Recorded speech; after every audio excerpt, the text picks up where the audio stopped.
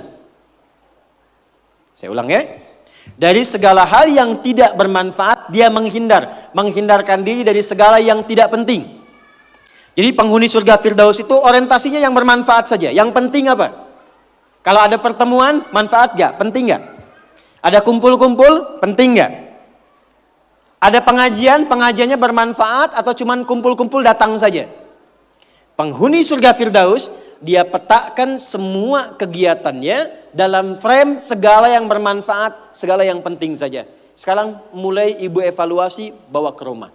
Dari ujung kepala sampai dengan ujung kaki. Mohon maaf sekali, pelan-pelan. Mohon maaf sekali. Cek ya. Cek. Coba agenda selama ini yang sudah dilakukan. Berapa kali lisan berkata yang tidak baik? Mata melihat yang tidak baik. Ibu punya agenda perkumpulan di mana saja? Anak-anak ditempatkan di tempat ngumpul di mana saja? Cek evaluasi semua, termasuk aktivitas suami, kira-kira bermanfaat gak untuk kehidupan? Dudukan semua itu, kemudian telaahi dengan baik, bikin kurikulum, maka mulai belajar misalnya ambil target per bulan. Latihan dari lisan dulu. Sepakat semua keluarga. Pak, anak-anak, kita sebulan latihan berkata yang baik-baik ya. Kalau ada nggak sepakat, katakan dengan cara yang baik. Kalau melihat ingin bertutur, katakan dengan cara yang benar. Yang tak bermanfaat, jauhi. Ketemu teman dengan siapa? Suka belajar Al-Arba'in nggak? An-Nawawiyah. Lihat hadis nomor kedua. Ini info dari Umar, kata beliau, bainama nahnu julusun inda Rasulillah. Kami itu kalau duduk-duduk santai, yang dicari itu yang terbaik. Kalau masih ada nabi, nabi yang kami cari. Bayangkan, dalam duduk santai, yang ngobrol santai, yang kadang cerita, itu yang dicari orang baik. Kenapa? Karena orang baik itu kalau canda pun pasti ada manfaatnya. Kalau dia ngobrol ringan pun pasti ada maslahatnya. Sekarang coba, ketika ibu bertemu dengan teman, bikin pengajian, bikin tempat kumpul, kalau ingin masuk ke dalam golongan surga Firdaus, pastikan bukan hanya profesinya. Semua apa yang dikerjakan, nilainya berada pada nilai kebaikan. 3, agak cepat. Nanti setelah ini baru kita masuk ke Sayyidah Khadijah. Walladzina hum lizzakati fa'ilun. Ternyata penghuni surga Firdaus juga gemar berzakat. Gemar apa? Baik, zakat itu berapa persen dari harta? 2,5 minimalnya. Bisa nggak berzakat kalau nggak ada uangnya? Hah? Berarti perintah berzakat sekaligus perintah untuk mencari materi kan? Supaya bisa zakat kan? Makanya dalam Islam nggak dilarang. Silahkan suami mencari nafkah, bekerja, ibu punya bakat bisa jualan. Sayyidah Khadijah jualan nggak? Pedagang nggak? Sukses nggak? Bukan cuma sukses, sangat sukses. Hasilnya luar biasa. Nanti kita cerita. Tapi yang ingin saya katakan, ibu kalau sekarang bikin hijab face misalnya, ada yang bikin kerudung, bikin kue, bikin macam-macam, itu nggak dilarang, silahkan. Sepanjang tidak mengabaikan tugas pokok yang ada di rumah yang melekat kepada ibu. Silahkan. Tapi niatkan tujuannya untuk apa? Niatkan tujuannya untuk mengabdi kepada Allah supaya bisa zakat. Ini saya tanya nih, ini yang di luar nih banyak yang jual hijab dan sebagainya. Termasuk teman-teman yang mungkin punya kreativitas. Ada yang di makanan, ada yang di macam-macam. Saya mau tanya, itu berdagang itu supaya untung atau supaya ibadah? Hah? Untung nggak dilarang, tapi kalau supaya untung masih dunia. Kalau ibu, ini saya kasih rumus ya, ibu meniatkan aktivitas dagangnya, niaganya, itu diniatkan sebagai ibadah untuk memenuhi zakat saja, maka yang paling dahsyat, Allah akan percepat kemampuan untuk mendapatkan itu. Karena hadisnya jelas, innamal a'malu biapa? Biniat. Begitu niatnya untuk zakat, dapat tuh. Ya Allah, saya sudah sholat maksimal, saya sudah berdoa, mohon selama hidup ya Allah berikan kesempatan untuk zakat. Gak usah banyak-banyak ya Allah, 25 juta aja supaya bisa zakat. Zakat berapa persen? Begitu ibu minta 25 juta, Allah kasih 1 miliar. Kan 2,5% dari 1 miliar berapa? 5 juta. Jadi betapa orang penghuni surga Firdaus itu semua yang dilihat tuh pakai iman. Jadi semua yang dikerjakan, maaf ya, bekerjanya karena iman tuh ibadah, berdagangnya supaya bisa zakat, sekolahnya supaya pintar, dengan pintar bisa mendekat kepada Allah. Ini adik-adik yang kuliah di sini. Anda kuliah supaya dapat ijazah, dapat nilai, atau karena Allah? Itu ada babnya sendiri. Terakhir, kita gabungkan ketiganya. Saya ulang, kita gabungkan ketiganya. Uang sudah dapat. Awas ya, ini untuk pribadi dulu. Dibawa ke rumah. Ibu olah. Biasanya harta suami pun kan diberikan juga ke ibu ya. Sehingga ada adigio mengatakan, harta saya, harta suami, harta. Oke, sekarang bawa bu, pelan-pelan ya. Mohon maaf nanti dengan kata-kata saya ini, karena kita kan mencoba menata lebih baik. Dan jangan mengecilkan orang lain. Ibu bawa pulang ke rumah. Maka kebutuhan pokok pertama kan untuk pemenuhan kebutuhan dalam kehidupan rumah tangga. Tarik ke pribadi. 1, untuk pakaian misalnya. Karena kita sekarang menaikkan level seperti Sayyidah Khadijah. Berpakaian yang bukan hanya pantas. Tapi Allah sukai dan menjadi support untuk suami. Maka perhatikan pakaiannya. Apakah cara berpakaiannya dan koleksi pakaian yang sudah dikumpulkan itu betul-betul menunjukkan pakaian yang disenangi oleh Allah? Contoh, perempuan berjilbab atau tidak? Saya ulang, berjilbab atau tidak syariatnya? Yang sudah berjilbab pertahankan, yang belum kita bantu, doakan, terangkan tentang keutamaan keistimewaan jilbab. Saya berikan rahasia besar di sini karena ini tentang hijab face. Ternyata saking pentingnya jilbab itu, bukan hanya di dunia, di alam kubur pun ketika meninggal, kain kafan perempuan ditambah 1. Yang laki-laki nggak punya. Apa itu? Kerudungnya. Saking pentingnya. Jadi ketika dalam kehidupan dunianya pun misalnya belum mengenakan sepenuhnya, itu saat pulangnya mesti dipakaikan kerudungnya dalam kafannya. Sebetulnya apa fungsi jilbab itu? Yuk, kita tarik dulu pelan-pelan. Buka Quran surah ke-33 Al-Ahzab ayat 59. Nanti setelah itu saya tarik kepada suami untuk mensupport. Surah ke-33 Al-Ahzab ayat 59. Ada ayatnya, ya ayyuhan nabiyyu qul li azwajika wa banatika wa nisa'il mu'minin. Ada? Yudnina min jalabibihinna. Dzalika adna an yu'rafna fala yu'dzain. Ada? Asalnya bu, sebelum ayat ini turun, itu masih ada yang berkerudung, masih ada yang tidak berjilbab. Biasa saja. Tapi tiba-tiba ada kejadian. Perempuan muslimah malam-malam ingin ke toilet diganggu oleh preman-preman Madinah dari Yahudi. Maka dilaporkan kepada Nabi, turunlah ayat ini. Maka Allah sampaikan, ya ayyuhan nabi, wahai Nabi, qul li azwajika, mulai hari ini sampaikan pada semua istrimu, wa banatika, anak perempuanmu, dan nisa'il mu'minin, bukan cuman perempuan, nisa'il mu'minin, perempuan-perempuan yang memang merasa punya iman, yang yakin dengan anugerah Allah. Yudnina min jalabibihinna, mulai detik ini kenakan jilbab oleh mereka. Dzalika adna an yu'rafna, maka ketika jilbab dikenakan, aku akan perhatikan sebagai identitas untuknya. Di identitas ibu sebagai perempuan di hadapan Allah itu, salah satunya ketika ibu mengenakan jilbab yang dikenakan itu. Dengan model apapun. Tapi belum berhenti ayatnya, belum berhenti. Perhatikan kalimatnya. Asa ayyu'rafna, maka ketika dia kenakan jilbab itu, semua mesti kenali. Dialah perempuan yang beriman. Fala yu'dzain, dan setiap laki-laki yang beriman mesti punya komitmen melindungi dan menjaganya.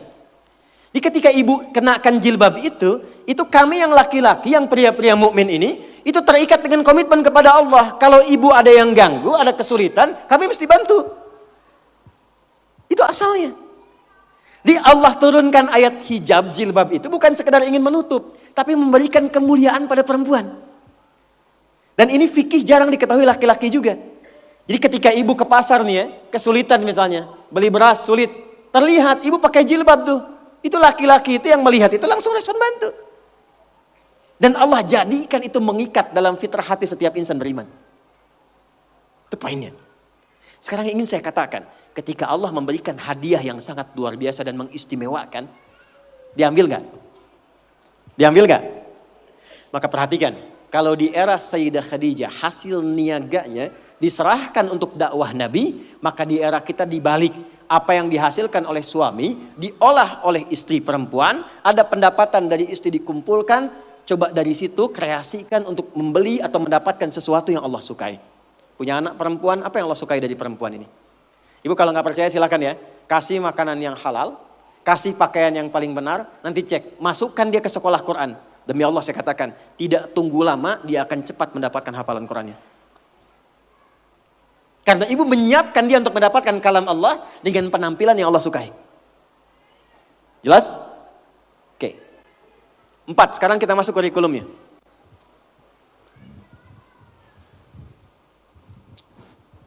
Apa kebiasaan Sayyidah Khadijah? Sudah? Yang pertama,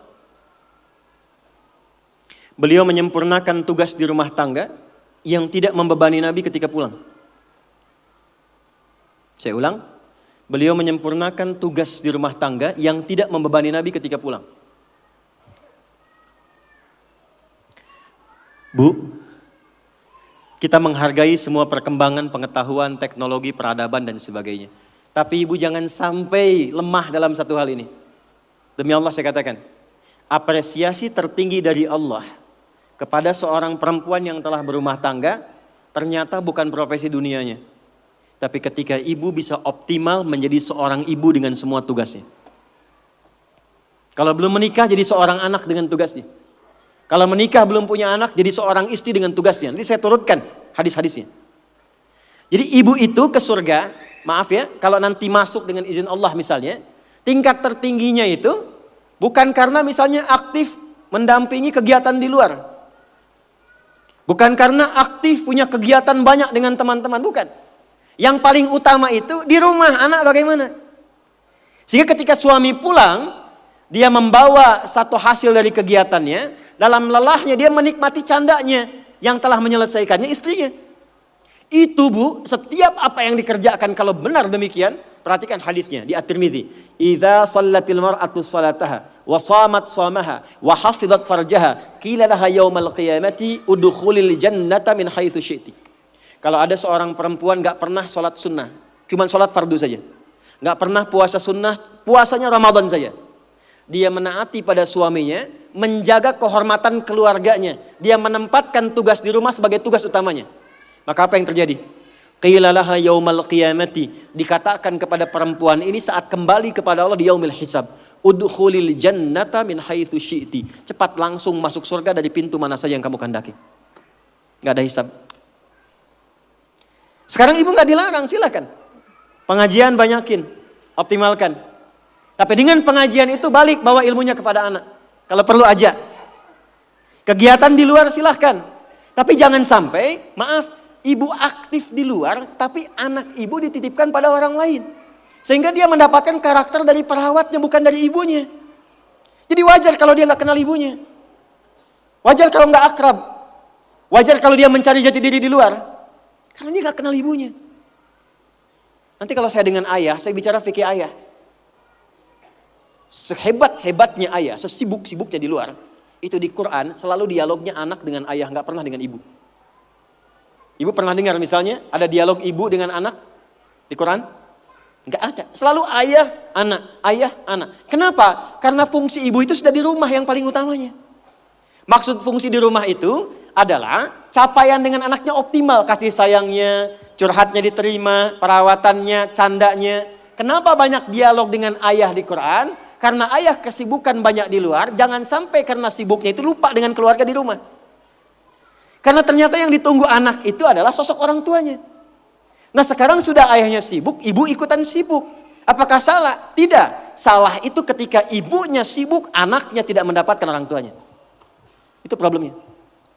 Dan itu banyak ditemukan sekarang. Ibu silahkan, mau sebanyak apa sih mau dikumpulkan? Bangga kalau statusnya bisa diupdate. Bangga kalau sudah banyak penampilan bisa dirubah.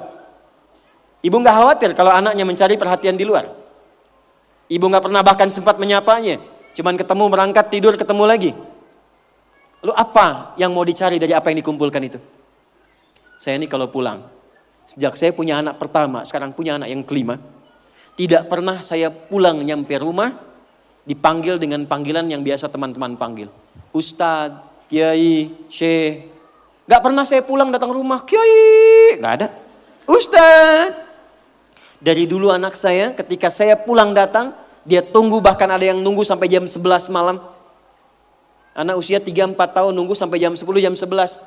Buya kapan pulang? Saya kalau kemana pun ada tas bu yang saya bawa. Di dalamnya ada hasil karya anak kami yang paling kecil. Dia gambar-gambar lama, kasih love.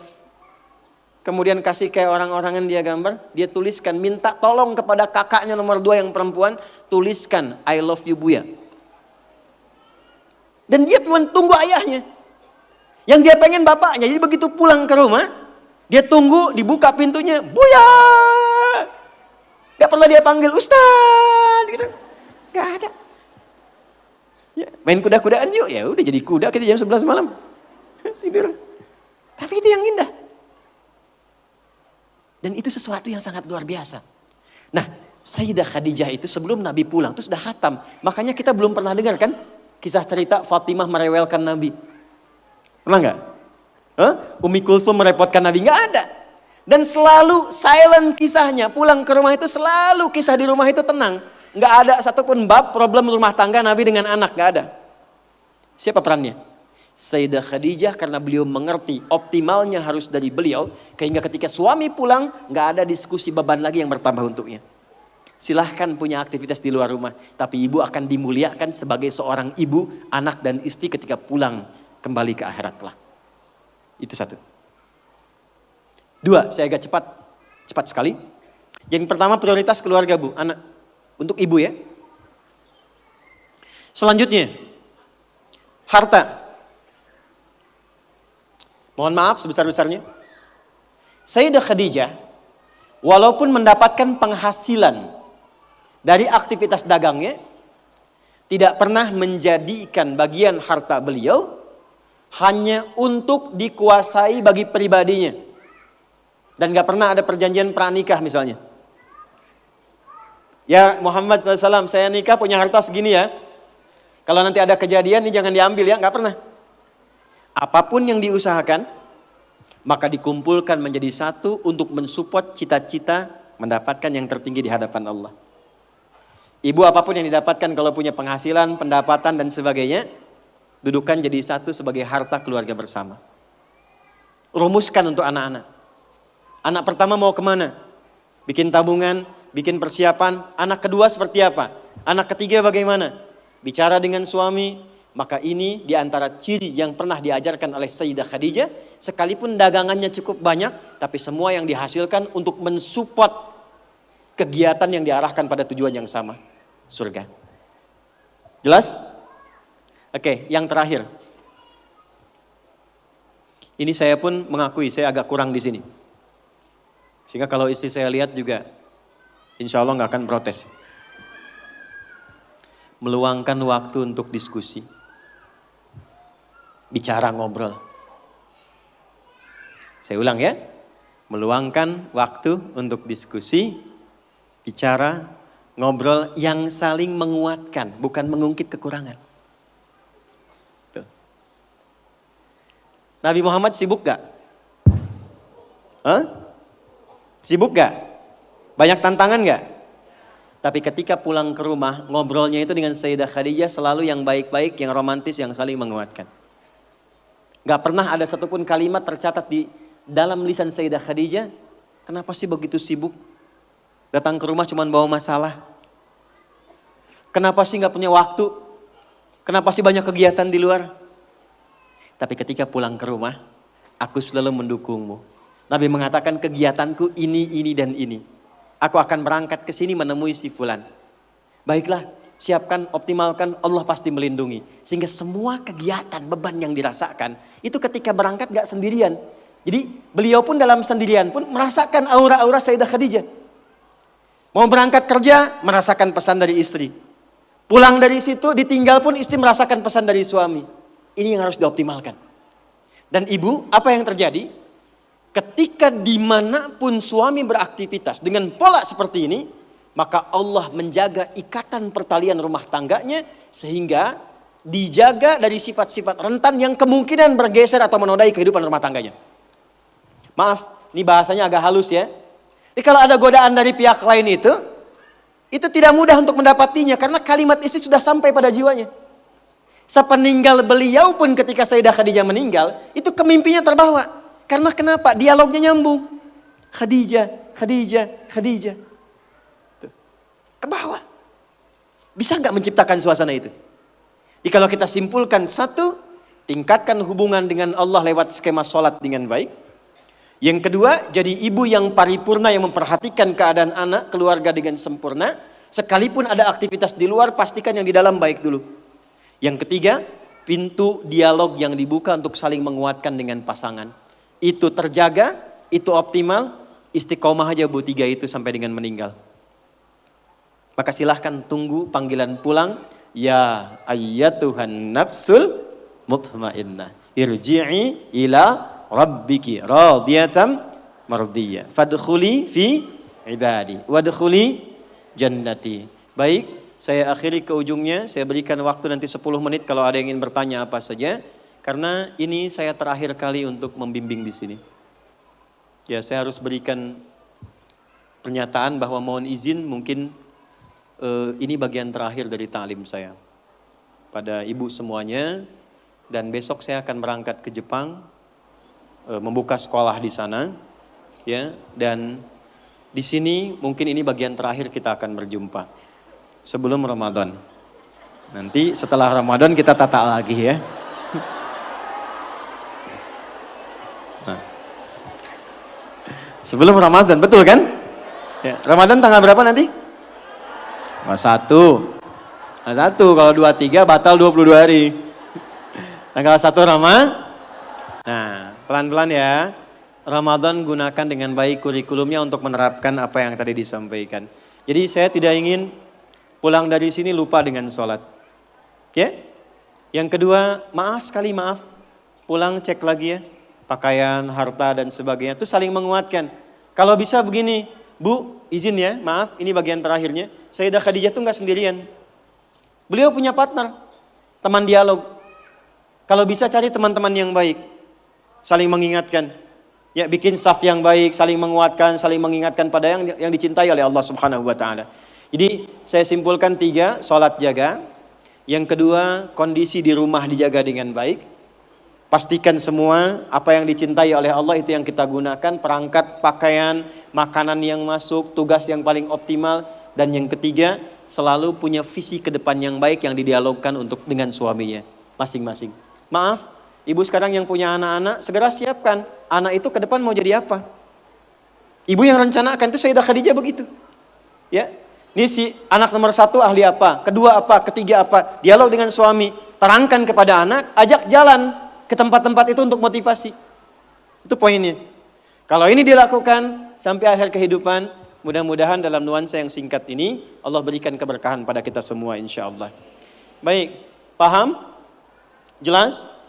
Ada pertanyaan silakan. Cepat saja, 1. Ya, boleh 1 dulu, silakan. Cepat saja. Boleh pinjam mic-nya? Ya, 1. Boleh terkait dengan tema atau di luar topik, boleh dengan cepat. Bismillahirrahmanirrahim. Izin bertanya Ustadz, Okay. Terkait seorang muslimah yang memang dia belum menikah. Nah, ingin menjaga ifah dan izahnya Ustadz. Terus melihat juga zaman sekarang yang semakin canggih, maju melesat dengan cepat, sehingga emang kadang susah gitu mengimbangi, apalagi seorang muslimah yang sering dia teh ke bawah-bawah dengan lingkungannya yang nggak baik gitu. Ustaz, bagaimana cara mengimbangi kita agar di samping kita bisa menjaga ifah dan izah, kita juga dapat melatih kreativitas kita untuk mengikuti perkembangan zaman. Ustadz, terima kasih.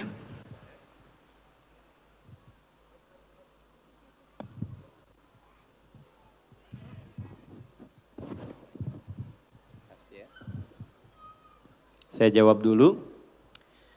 Yang pertama begini. Saya bacakan dulu hadis Nabi sallallahu alaihi wasallam. La taqumus sa'atu, dalam perjalanan waktu nanti akan ditemukan suasana. Pertama, taqarubuz zaman. Waktu semakin cepat berlalu. Jadi setahun kayak sebulan, sebulan kayak sepekan, sepekan kayak sehari, dan sehari cepat sekali sekilatan waktu. Terasa nggak sekarang? Kayaknya baru kemarin, sekarang ketemu lagi kan? Oke, teruskan.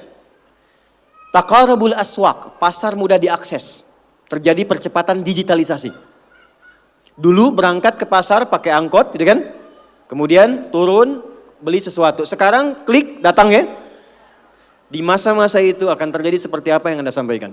Kata Nabi, tantashirul fitan, godaannya makin banyak. Fitan itu jama' dari fitnah.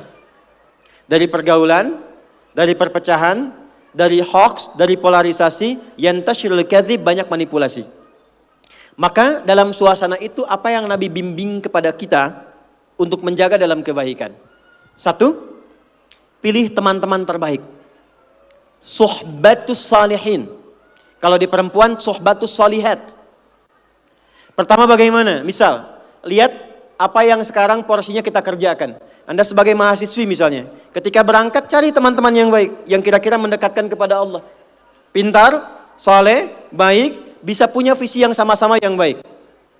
Sehingga apa dengan teman-teman yang baik ini? Maka jika kumpulannya ada, minimal dia akan saling menjaga. Maka Imam Nawawi menulis satu kitab, isinya 1896 hadis, tentang petunjuk menemukan orang-orang yang baik. Dikenal dengan nama Riyadus Shalihin. Oke? Di Riyadus Shalihin ini yang pertama, beliau mengajarkan satu, maka setiap kita mesti punya visi dulu, program yang kita jaga. Contoh, misalnya Anda ingin jadi apa nih untuk yang Anda jaga, Anda banggakan di hadapan Allah sampai pulang. Misal, saya mau pulang kepada Allah dengan kebanggaan rutin tahajud. Saya mau pulang kepada Allah dengan kebanggaan sebagai ahli Quran. Saya pengen pulang kepada Allah dengan kebanggaan misalnya ahli sedekah. Maka dari sini bikin program. Siapkan. Saya sambil kuliah menghafal Quran. Saat akan dieksekusi, cari teman yang baik. Identifikasi siapa teman-teman yang kira-kira bisa diajak separtner dengan program yang Anda siapkan. Maka ketika Anda temukan itu, ngobrol, jadikan satu, ikuti bareng-bareng, bikin schedule dalam keseharian. Saling mengingatkan. Bikin grup misalnya, bisa tahajud sama-sama, saling mengingatkan. Bisa telepon, saling setoran. Ketemu misalnya di tempat yang sama, yang dibicarakan dalam kebaikan. Konsisten dengan itu semua. 3, ketika terfikir akan berbuat yang menyimpang, maka kata para ulama, bayangkan seketika akan diwafatkan. Contoh, ada pergaulan yang tidak bagus, diajak ke tempat yang kurang baik. Ketika akan Anda hadir ke tempat itu, bayangkan seketika Anda diwafatkan oleh Allah Subhanahu wa taala. Maka kalau kita bisa keluarkan, punya kurikulum, programnya disiapkan, punya teman yang baik, niatnya diperbaiki, dan terjaga dari maksiat, insya Allah dengan konsistensi seperti ini, itu akan terjaga dan tidak akan terpengaruh dalam setiap perkembangan zaman. Tahu ikan di laut ya? Warnanya banyak kan? Tapi tidak pernah asin kan? Kenapa? Karena dia punya prinsip dalam beraktivitas. Maka dimanapun Anda beraktivitas, kalau Anda punya prinsip sebagai seorang muslimah, punya capaian target yang harus diraih, dijaga dengan teman-teman yang baik, maka insya Allah saya kira semua akan saling mengingatkan dan tidak menjaga Anda sendirian terombang-ambing dalam keburukan. Jelas ya? Allahu ta'ala a'lam bis-shawab. Silakan. Agak cepat. Saya dengar, ya. Bismillahirrahmanirrahim. Assalamualaikum warahmatullahi wabarakatuh. Waalaikumsalam. Pertama-tama izinkan saya mengucapkan alhamdulillah. Baik. Karena pada akhirnya saya bisa menanyakan ini langsung dengan Pak Ustadz Gurundat. Baik, terima kasih. Saya di November, maaf ini urusan pribadi ya. Di kalau November 2002 saya Sudah di izin Bu, Iya, pribadinya untuk Ibu atau boleh orang dengar? saya sepribadi. Kalau pribadi yang kira-kira kalau orang dengar menjadi kurang bagus, nanti Ibu boleh sampaikan terpisah. Enggak apa-apa. Baik ya, saya beri sesi iya. nanti Oh, iya. supaya Ibu bisa sampaikan terpisah setelah ini. Baik ya? Terima kasih, Boleh ya? Pak Ustadz. Ya, Assalamualaikum silakan ke warahmatullahi belakang. Salam.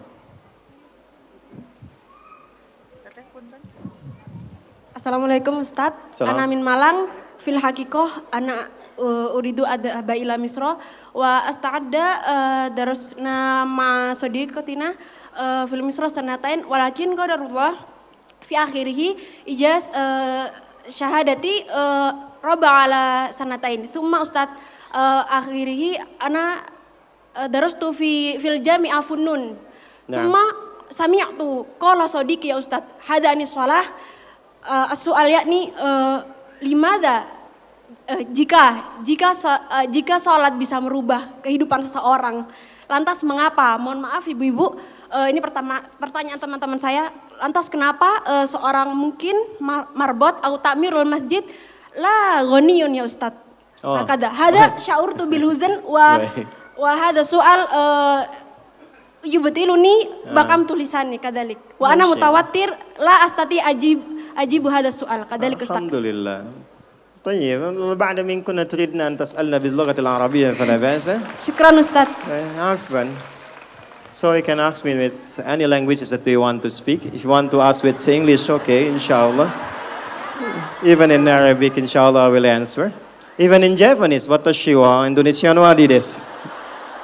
Even in France, bonjour, comment ça va? Ça va bien. Even in Tagalog, como está ka mabuti? Even in Bangladeshi, kamu naso baluashi. Ini beliau tanya, singkatnya begini. Ya, saya senang belajar bahasa. Jadi saya kalau mau dakwah ke negara itu tertentu, saya pelajari bahasanya. Jadi saya mau ke Jepang, saya belajar bahasa Jepang.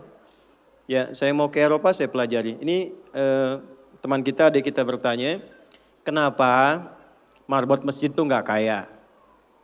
Kalau memang Islam itu datang untuk merubah kehidupan seseorang. Pertanyaannya yang mau dirubah itu apanya? Karena mindset seseorang berpikir, kalau berubah itu selalu penampilan materi. Sedangkan Islam itu datang bukan untuk merubah materi. Tapi mempercepat dan memberikan keberkahan pada tujuan berkehidupan. Perhatikan baik-baik, ada 4 pilihan dalam berkehidupan. Silahkan gunakan. 1 dengan kedudukan, 2 dengan harta, 3 dengan ilmu, 4 dengan tenaga. Dan itu ada babnya. Kalau Anda ingin dengan kedudukan, jangan tanggung yang paling tinggi. Cita-cita diplomat jadi menlu sekalian. Cita-cita di birokrasi jadi presiden sekalian. Ya, jangan tanggung, jadi yang paling tinggi. Nanti ada babnya, ada fikihnya. Ya, namanya Kitabul Imarah namanya. Kitab ke-33 di Sahih Muslim. Ada 54 topik. Topik ke-33-nya adalah tentang tata kelola negara. Kalau ingin kaya, jangan tanggung. Raih tingkat ketiga sekalian. Tingkat pertama tuh kaya, kedua kaya banget, ketiga kebangetan kayanya. Dan semua sahabat dapat level itu.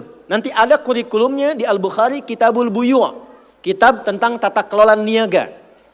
Tidak pernah ada sahabat Nabi. Kemudian tabi'in dan generasi setelah itu yang mengamalkan bisnis dengan metode itu, tidak pernah mereka berdagang dan kembali modal, nggak ada. Mereka selalu kembali untung. Nggak ada dagang kembali modal, kembali untung. Abdurrahman bin Auf, Utsman bin Affan. Yang pertama tadi Amr bin As, Umar bin Khattab dan sebagainya. 3, ilmu.